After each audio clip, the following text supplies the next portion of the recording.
ریاست تلنگانہ کے مختلف اضلاع سے تعلق رکھنے والے صحافیوں کے وفد نے اعظم پورہ میں محمد اعظم علی چیف ایڈیٹر روزنامہ آداب تلنگانہ سے ملاقات کی۔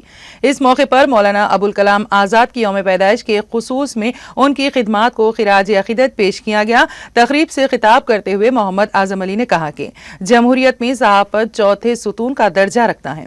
انہوں نے کہا کہ صحافی عوام اور حکومت کے درمیان رابطے کی کڑی ہیں۔ محمد اعظم علی نے کہا کہ آج کے پر آشوب دور میں صحافیوں کی ذمہ داری میں مزید اضافہ ہو جاتا ہے۔ انہوں نے کہا کہ غیر جانبدارانہ اور عدل و انصاف پر مبنی صحافت وقت کا تقاضا ہے۔ محمد اعظم علی نے صحافیوں پر زور دیا ہے کہ وہ حقائق کو عوام کے سامنے پیش کریں۔ انہوں نے کہا کہ حکومت کی اسکیمات سے غریب عوام کو فائدہ پہنچایا جائے۔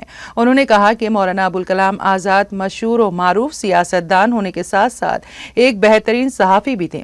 مولانا ابوالکلام آزاد نے تعلیمی پالیسی مدون کی۔ مولانا ابوالکلام آزاد ہندوستان کے پہلے وزیر تعلیم تھے۔ محمد اعظم علی نے مولانا آزاد کی خدمات کو خراج عقیدت پیش کیا۔